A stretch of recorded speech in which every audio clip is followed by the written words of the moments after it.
Welcome to Prescribing Lifestyle, the podcast that's all about empowering you to live your healthiest, happiest life. I'm your host, Dr. Avi Charlton, and each week we'll dive into the latest research, practical tips, and inspiring stories to help you optimize your well-being. From nutrition and fitness to mental health and mindfulness, we'll explore every aspect of lifestyle medicine, giving you the tools you need to make informed decisions and take control of your life. Today, I have for you the recording of my talk from the Low-Carb Dinner on the 18th of May 2024. I talk about the top 10 tips for thriving on your low-carb journey. I will give you a few tips on managing your mindset, trying to help you think that you're not missing out, and how to maintain on sustaining this fabulous lifestyle and trying to change your mindset. I hope you enjoy this episode.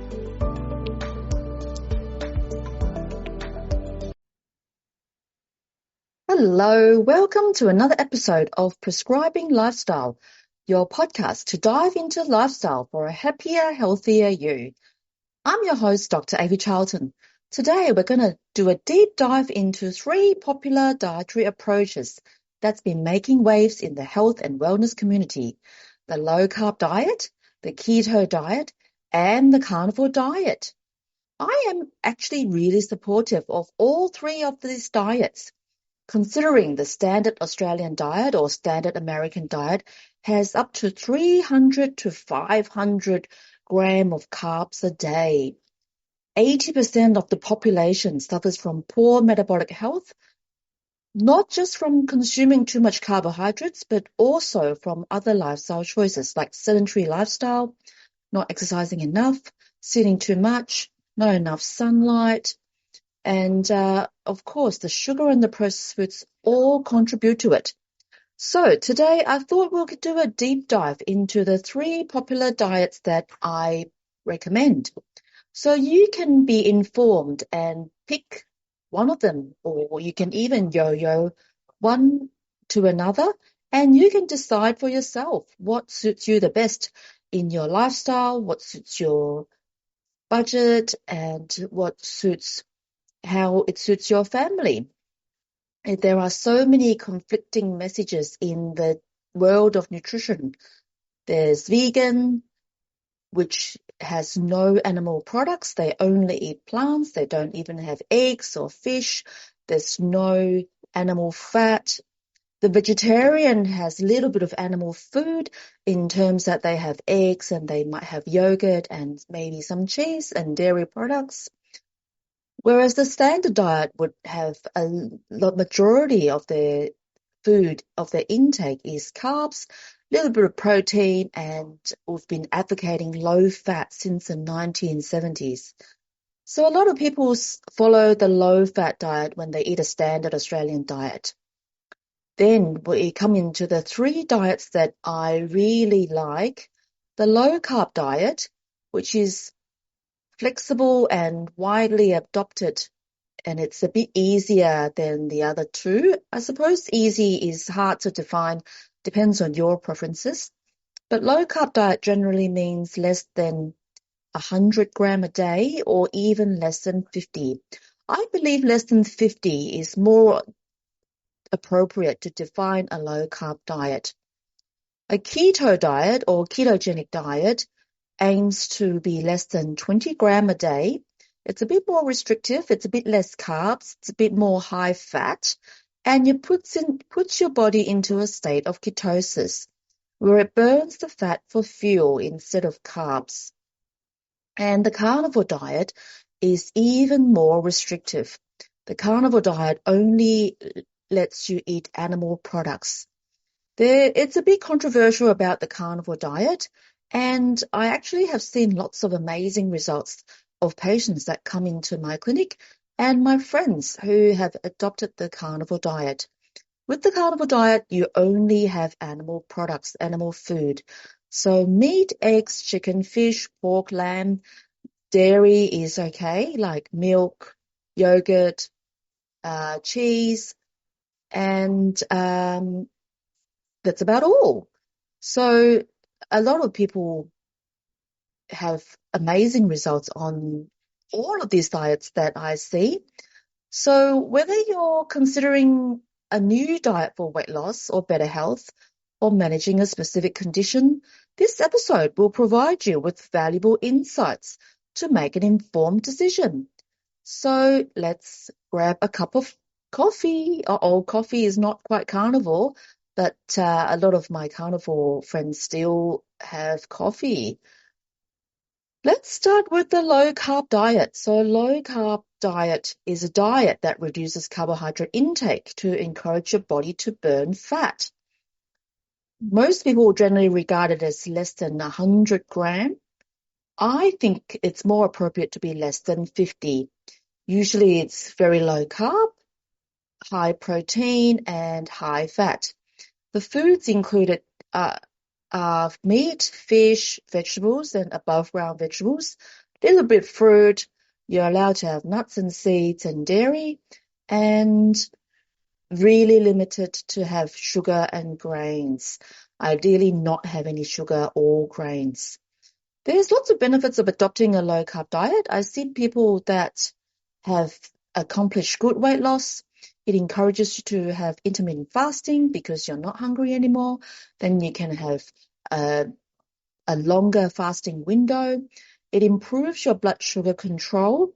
It improves your metabolic health. Considering the standard diet is 200 to 500 grams a day, the low-carb diet, less than 50, is tremendously much better than the standard diet. And it's got a bit more variety compared to the keto and carnivore diets. The initial side effects can be headaches and fatigue, or we call it keto flu. Having more salt can often relieve and alleviate these keto flu symptoms. It's a bit easier to stick to, and the low-carb community most oftenly practice the low-carb diet. They might have 2 meals a day, just a lunch and a dinner, not hungry or rushing out of the house, not having breakfast. I think the low-carb diet are quite easy to follow. You go out to lunch or dinner, you mainly eat the animal protein, and you can add some above-ground veggies. So meat and veggies, that's all you need. You can do low-carb with vegetarian, and I have taught a few patients to do vegetarian low-carb in terms of yogurt or eggs and maybe nuts and seeds. That brings the fat up, and with lots of eggs, you can increase your protein intake, and you can have lots of veggies that will help to fill you up and make you satiate. So you can do vegetarian on low carb. If you're vegan, it's a little bit more difficult, but it might be possible to do low carb. So let's dive into the next one, which is the ketogenic diet. A ketogenic diet is very low carb, high fat, and it's designed to put your body into a state of ketosis. So we're teaching our body to burn fat.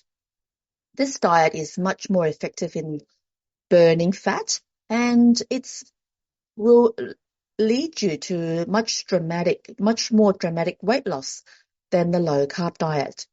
Usually when we say keto, it usually means less than 20 grams a day. Your body will start producing ketones. You might smell a ketone breath. You might notice that you have a bit more mental clarity and increased energy when this occurs. You can pee on a keto sticks and notice ketones in your urine. You can also prick your finger and notice ketone number more than 0.5, and that'll indicate you have good high blood ketones.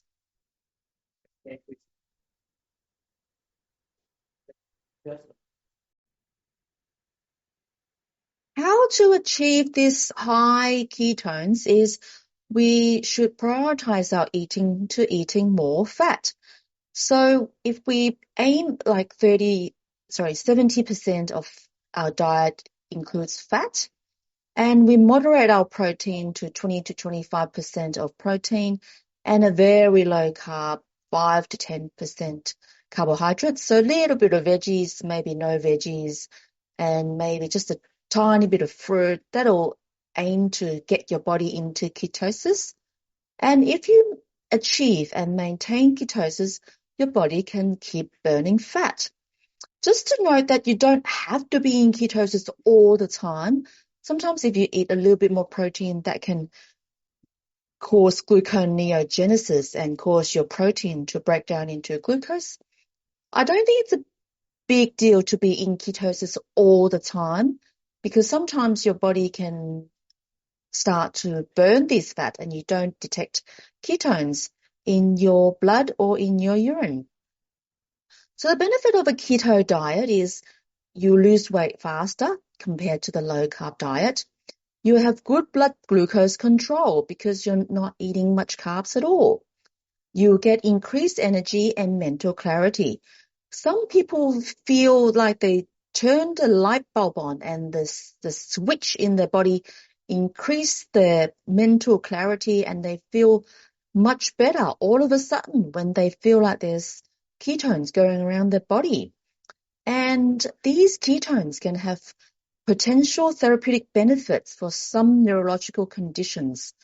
For example, if you have Alzheimer's disease, there's studies showing that these ketones can help to fuel your mental health. There's also upcoming studies that these ketones can improve schizophrenia, mental health conditions, depression, anxiety, bipolar conditions, ADHD. These ketones are actually anti-inflammatory. Having ketones around reduces inflammation. So if you can do a keto diet, you lose fat faster than the low carb diet. It is a bit harder to achieve. It's a bit more strict with less carbs. And you see if it suits your lifestyle. It can be a bit more challenging. Now, with regards to the carnivore diet, people might think it's very extreme. You're just having animal products, animal-based food. I actually see a lot of patients coming in who has adopted a carnivore diet already, and they have reaped so much benefits. Their weight falls off, and they have lost a lot of weight. The carbohydrate intake is virtually zero because there's no plant-based foods. There's no carbohydrates. It's all animal food. The food groups are meat, eggs, fish, and some dairy. You can still have chicken, pork, lamb. It's quite strict, and it's the most restrictive out of the 3 diets, focusing on only animal products. Other things you can have is yogurt or cheese, dairy food. It will promote significant weight loss. It will reduce inflammation because you will be ketogenic and you will have ketones floating around, which will help with reducing inflammation. And there's also studies or anecdotal studies coming out that carnivore diet is great to reverse autoimmune conditions and digestive conditions. I have patients who are trying to reverse their, for example, rheumatoid arthritis and things like irritable bowel syndrome or even inflammatory bowel disease like Crohn's disease or ulcerative colitis. They have successfully reversed or controlled these conditions.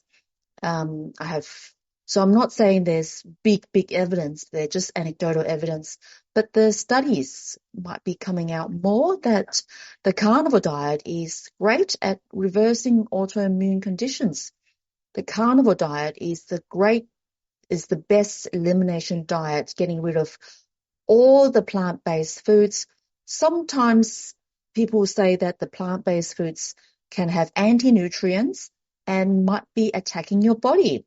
Anti-nutrients might include oxalates, phytates, lectins, and that might inhibit the absorption of your good nutrients such as iron, B12, and all those essential nutrients. So the question about fiber, it's quite controversial.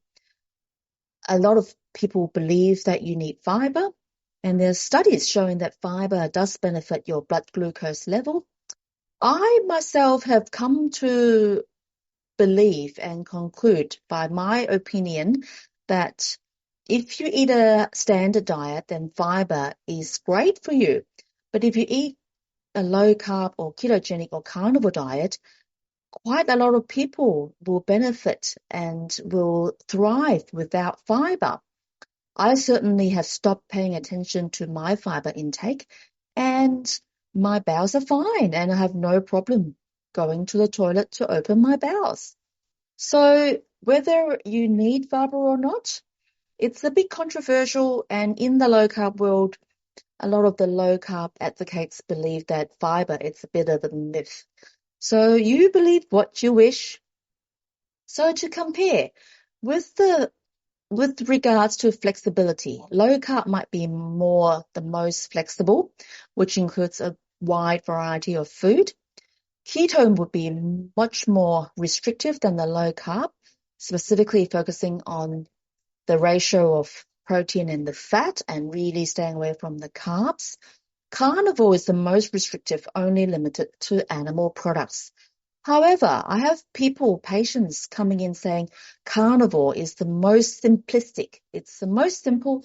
There's no need to think about other foods other than animal-based. And they're not even thinking about keto bars or keto treats or sugar replacements. It's just not in the radar. So it might suit your mind and make it sound much more simple if you go carnivore. Nutrients, I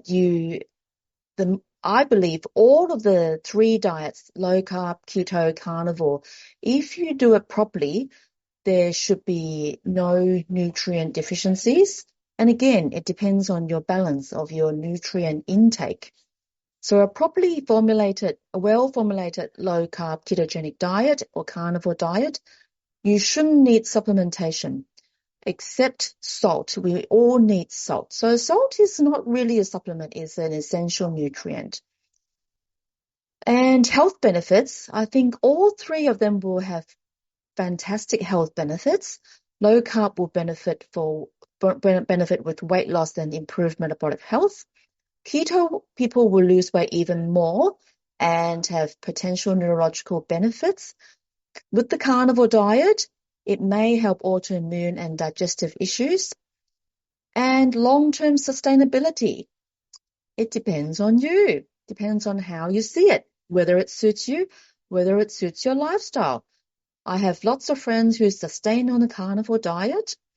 I myself practice usually low carb.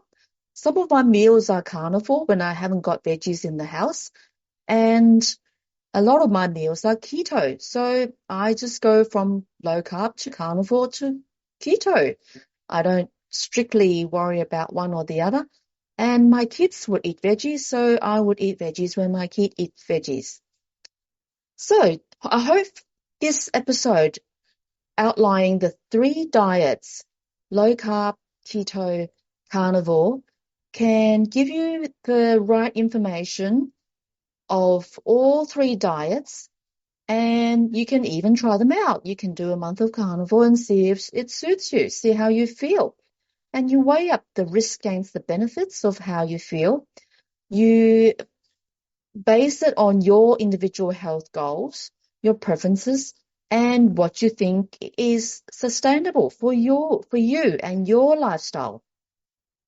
If you need assistance on adopting any of these three diets, I am very supportive of low carb, keto, and carnivore. I know a lot of other health professionals have not dived into this lifestyle. So maybe you want to come and have a chat with me and we can organize tests. We can do some blood tests and explore your metabolic health. We can repeat it again in 3 months and see an improvement. We can check your nutrients, for example, B12, folate, zinc, magnesium, calcium, iron, and see if you could be lacking in any of those. And I will be supportive of any of those diets, low carb, keto, and carnivore. Not everybody has to do any of these three. Some people who are metabolically healthy, they can thrive on the standard Australian diet. So see what suits you, and I can help you with choosing any of those. I hope this episode has been helpful. Contact me for further information. Until next time, stay tuned. Thank you for tuning in to another episode of Prescribing Lifestyle podcast. Before we wrap up, I have an exciting news to share. I have a new ebook called Low Carb Made Easy. It's now available. This guide is perfect for anyone looking to dive into the low carb lifestyle. Inside, you'll find the basic theory behind low carb eating, a detailed food list, practical meal plan, and a variety of delicious recipes. It's designed to make a journey to better health easier, simpler, and enjoyable. For those who prefer a hard copy, head over to my website and register your interest using the link provided. My website is www.mlcclinic.com.au. Head to online store. Remember, the information shared in this podcast, it's for educational purposes only and not proper medical advice. Always consult your medical professional before making any changes to your lifestyle and diet, or you can come and see me in Melbourne Low Carb Clinic. If you enjoyed this episode, don't forget to subscribe, leave a review, and stay connected with us on social media. Your feedback will help us improve and reach more listeners. Lastly, if you found this episode helpful, please share it with your friends and family. Together, we can make a positive impact to our health and our communities. Thanks again for listening, and as always, stay healthy and happy. Until next time.